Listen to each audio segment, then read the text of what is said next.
महाराष्ट्र काय कर्नाटक काय सर्वांनी सबस्क्राईब करा खिलार महाराष्ट्राची शान आणि क्लिक करा बेल आयकॉनवर। एन्जॉय। बऱ्याच वेळा ऐकायला मिळते की शेतकऱ्याच्या दावणीला दोन वळू असतील तर कधी एक वळू सुटला आणि त्या दोनही वळूंमध्ये टक्कर झाली व त्यामध्ये एक बैलाच्या शिंगाला दुखापत झाली। फक्त वळू नाही तर गाय, शर्यतीचे बैल यांना देखील शिंग मोडणे अशा घटना देखील आपल्याला ऐकायला मिळतात। अशा वेळी तुम्ही तुमच्या डॉक्टरांच्या सल्ल्याने पशुला रक्त थांबवण्यासाठी या औषधाचा वापर करू शकता। या औषध कंपनीने चॅनलला कोणतीही स्पॉन्सरशिप दिलेली नाही। आज ज्या डॉक्टरांची मुलाखत आहे त्यांच्या नंबरवर फोन करून तुम्ही त्यांना अधिक माहिती घेऊन तुमच्या दावणीची अडचण दूर करू शकता। पाहूया अधिक माहिती डॉक्टर निखिल भोकरे कुंभोज यांच्याकडून। नमस्कार मंडळी, आज खिलार महाराष्ट्राची शान चॅनलचा आज आपण भाग 4 पाहतोय। डॉक्टर नितीन भोकरे, राहणार कुंभोज, तालुका हातकणंगले, जिल्हा कोल्हापूर यांच्याकडून आपण बऱ्याचशा वेगवेगळ्या विषयांवरती माहिती घेत आलेलो आहोत। आणि आजचा भाग हा सगळ्यात जास्त महत्त्वाचा का आहे तर आज महाराष्ट्र कर्नाटकमध्ये आज प्रत्येकाला असं वाटतं की माझ्या दावणीला असलेली जातीवंत गाय असेल, कोंड असेल, बैल असेल हा जास्तीत जास्त चांगला प्रत्येकाला कसा वाटेल या दृष्टिकोनातनं प्रत्येक जण तो प्रदर्शनाला घेऊन जात असतो। ज्याच्या जवळ शक्य आहे तिथे तो जात असतो। जवळपास आज आपण पाहिलं तर 200-300 किलोमीटरचा प्रवास करून देखील शेतकरी लांब प्रदर्शनाला जात असतो। डॉक्टर नमस्कार, आजच्या भाग 4 मध्ये आपलं स्वागत आहे।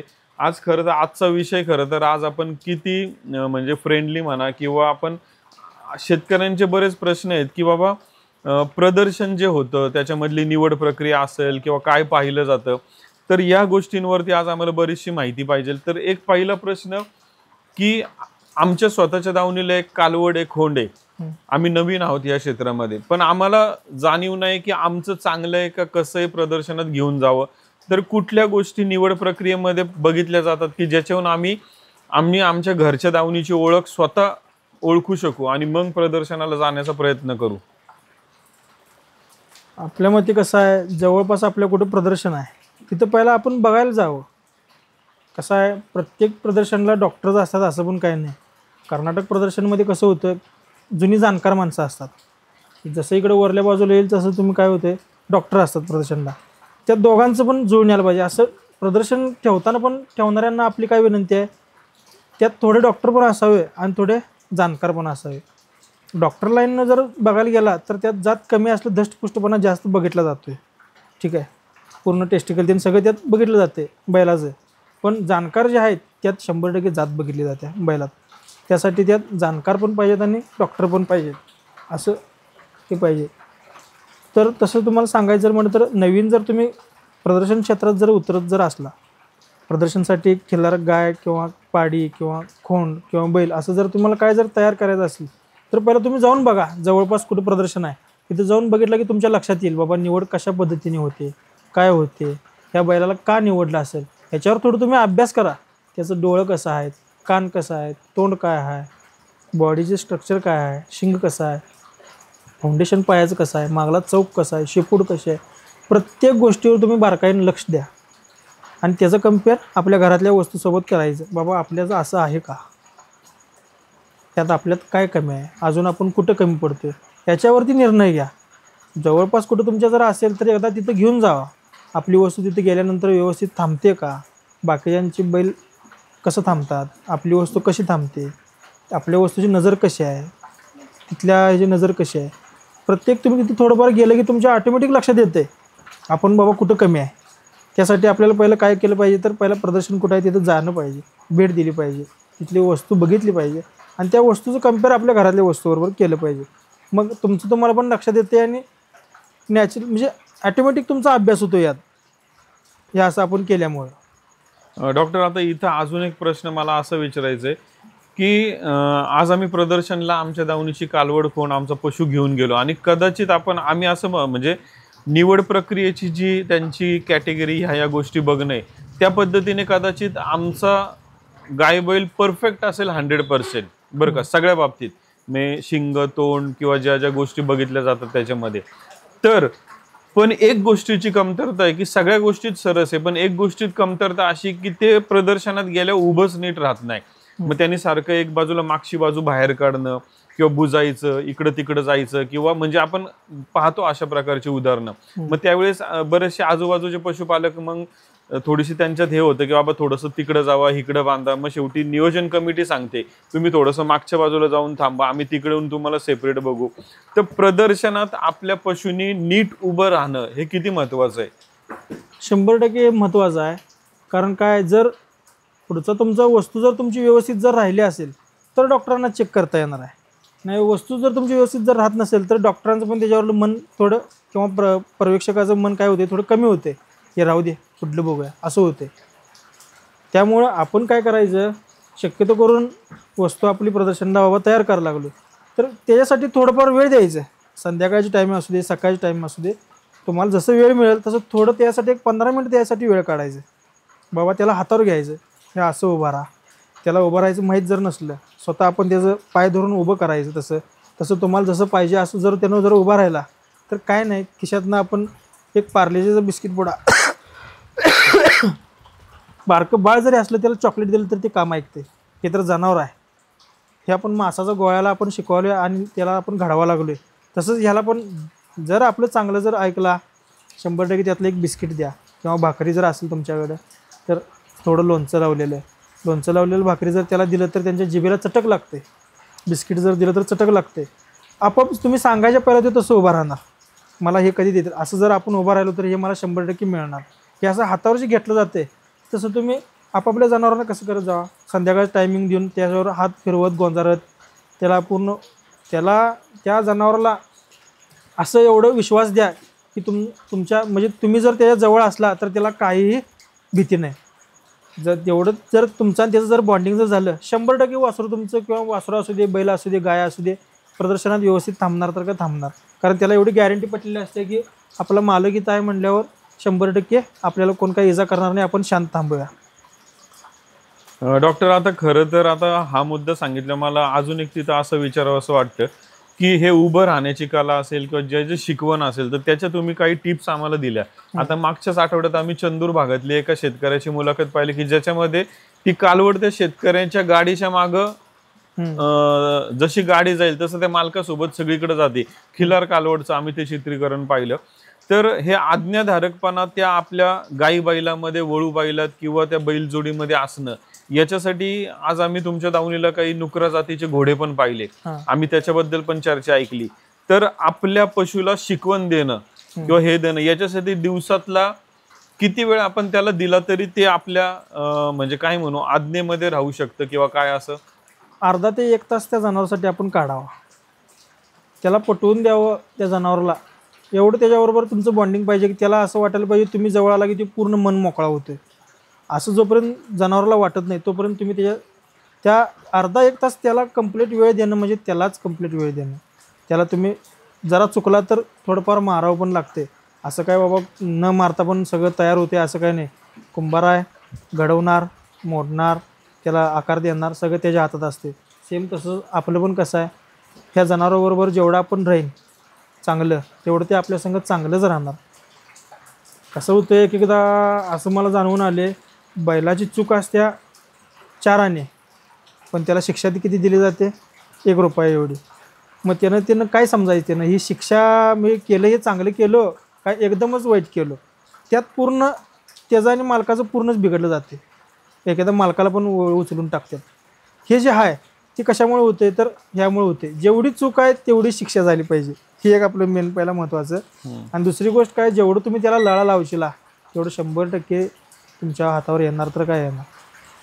भले ती जंगली जनावर असू दे, खिल्लार आपल्या दावणीतला असू दे, गाय असू दे, म्हैस असू दे, काय वाटेल ते असू दे, जी तुम्ही त्याला जेवढी लळा लावशीला तेवढं ते 100% तुम्हाला लावणार तर का लावणार. डॉक्टर, पुढचा प्रश्न मला हा विचारायचा की निवड प्रक्रियेमध्ये कोणत्या गोष्टी बघितल्या जातात याबद्दल माहिती दिली. खरं तर आता हा पुढचा प्रश्न मी तुम्हाला नाही विचारणार असं ठरवलं होतं, पण विचारूया कारण बरेच प्रेक्षक कदाचित म्हणतील की हा पण प्रश्न का नाही विचारला. तर प्रदर्शनामध्ये बहुऱ्या असतील, बट्ट्या असतील, या गोष्टी ज्या बघितल्या जातात, आता काही शेतकरी म्हणतात की गोमाता आपली आईच्या समान आहे, म्हणजे हा एक भावनिक पण कदाचित एक प्रत्येकासाठी भाग आहे. त्यामुळे पण एक कमीत कमी चर्चा म्हणून आपण ह्या गोष्टीबद्दल बोलूया की प्रदर्शनामध्ये जे बट्टे भवरे ह्या गोष्टी बघितल्या जातात तर म्हणजे काय कसं आहे ते केलं पाहिजे, काही जण म्हणतात प्रदर्शनात ही गोष्ट टाळावी, काही जण म्हणतात की नाही असली पाहिजे, किंवा काय, कसं बघूया आपण याच्याकडे? कसं आहे, हे बट्ट भोवरं हे पहिल्यापासून चालीरीत चालू आलेले आहेत. प्रत्येक भोवऱ्याचं महत्त्व लिहिलेलं आहे. हा भोवरा असला तर त्या मालकाच्या घरी परिस्थिती काय आहे, म्हणून तर त्याला बट्टा म्हणलं गेलं आहे. ठीक आहे, बरं, चांगल्याला चांगलंच म्हणलं गेलं आहे, वाईटला वाईटच म्हणलं गेलं आहे. बट्ट्याच जनावर आपण जे म्हणतो ते कसं असते, त्या जनावराची काही चूक नसते, पण काय होते, त्याला भोवरा जे आलेला असते ती चुकीच्या ठिकाणी आलेला असतो. त्यामुळे त्याला माणसं म्हणजे जरी नवीन माणूस जरी या क्षेत्रात पडायला आला तर त्याला पण माहीत असते की बाबा हा बट्टा आहे, ते बट्ट्यात जनावर आपण घेऊ नये. त्यामुळे किती पण वासरू तुमचं चांगलं असू दे किंवा गाय किती पण चांगली असू दे, त्या बट्ट्यामुळे कमी येते तर काय येते. कारण बट्ट्यात जनावर असलं आणि त्याला आपण रेतन करून ब्रीड करून त्याला पुढे गेलं तर पुढं पण येऊ शकते. ते तुम्हाला मगाशी जसं बोललं ना तसं की पुढं पण येऊ शकते. त्यामुळे ते रिजेक्ट केलेलं काय म्हणते मी, एका दृष्टिकोनानं चांगलं पण आहे आणि वाईट पण का म्हणता येते, कारण ती जनावर एवढं देखणं असते, सगळं असते, पण त्या कसं आहे, पाची बोटं काही समान नाहीत तसं पण म्हणता येते, किंवा सगळ्यांनाच हे जमते असं नाही. आता हे तुम्ही जसं म्हणला की नाही प्रदर्शनमध्ये माझं ओळ असं आहे, माझं हे आहे, तसं आहे, तसं जर मग माणसांच्यात जर असतं, माणसांच्यात कसं आहे, मिलिटरीला सिलेक्टिव्ह म्हणजे सिलेक्टिव्ह, अलग लक्षात, तुझ्यात कमी आहे तर ते काय कमी आहे. सेम तसंच खिल्लार क्षेत्रात प्रदर्शनच्या बाबतीत पण तसंच आहे, ज्याच्यात कमी आहे त्यात कमी आहे, ज्याच्यात जास्त आहे त्याला जादाच आहे, असं पण आहे हा भाग. त्यामुळं बट्टा असणं जरा आपल्याला म्हणजे कसं वाटतं, घेणारं पुढं वंशावळ तिची वाढत गेली तर ती बट्टा येतच जाणार. त्यामुळे घरी प्रॉब्लेम येतात असं जुनी माणसं म्हणतात. तसं हो, त्यांना जर काय तर कळत असल्यामुळे ती जुनी रीत त्यांनी त्याला बट्टा म्हणून नाव दिले. चांगल्याला बरं त्यांनी नाव ठेवलं नाहीत, हे चांगलं नाही म्हणून, चांगलं आहे त्याला चांगलंच म्हणले.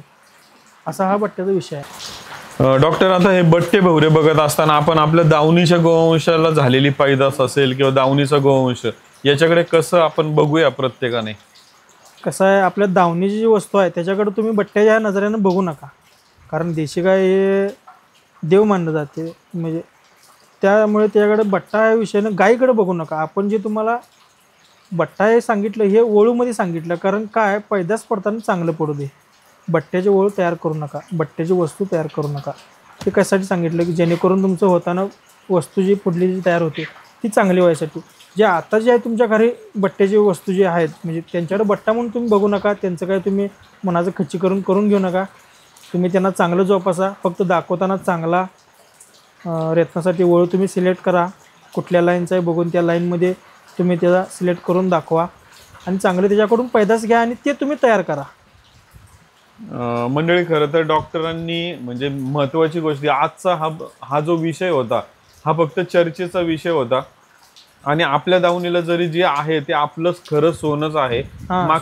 मागच्या एपिसोडमध्ये आम्ही राकेश पाटील जे चंदूरचे, त्यांनी सांगितलं की देशी गाईच्या पोटात पावशेर सोनं आहे, याचं उदाहरण त्यांनी खूप चांगल्या रीतीने सांगितलं.